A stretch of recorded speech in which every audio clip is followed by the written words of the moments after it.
HAL, or Hands Across the Lake, was formed as a community outreach organization back in 1990. And what brought community members together was the fact that the county was planning to dig up the reservoir and install a sewer line about 10 foot above the water's edge to block view and aesthetics of people enjoying the reservoir. And we thought there was a better place for that line.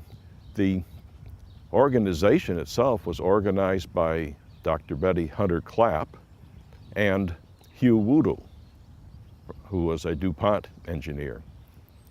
And the two of them joined forces with a number of community citizens, lawyers, people concerned about water, people concerned about this sewer line project. So as a result, they got organized, pooled their ideas, and successfully defeated that particular location for a sewer line.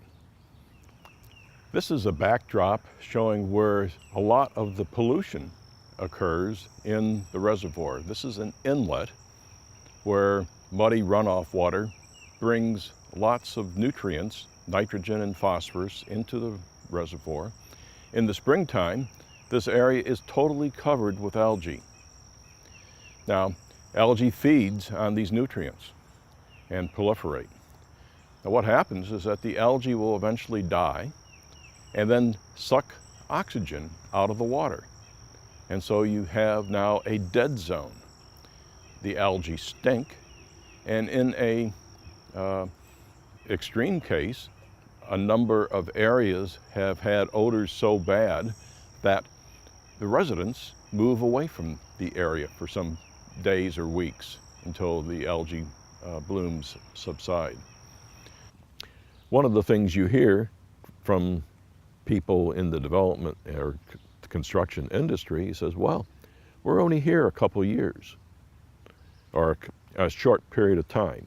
We shouldn't have to do major differences the way we build. Well, they have a point well taken. They're only here for a short time. But what happens is that when they're through with project one, they'll move on to project two. One of the approaches that we have taken as HAL is to search for techniques in the country that achieve zero pollution as a guide for development. And these exist. The areas on the West Coast, for example, Olympia, Washington, has actually achieved zero pollution for commercial sites. There's been absolutely no pollution from the commercial site for 4 to 5 years. Now, how do they do that? Well, they take the runoff from this site and return it to the ground.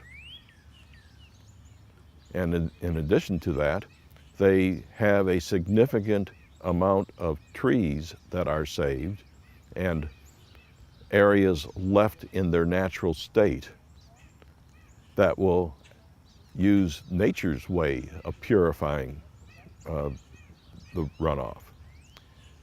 So that combination of keeping 50% or more trees and treating 100% of the runoff using what we now call low impact development techniques, which returns that runoff water into the ground, has been totally successful on the West Coast and is established as a model to model local legislation after. And so what HAL does is just coordinate these efforts and try to focus them on protecting our drinking water as a future source of water for the county.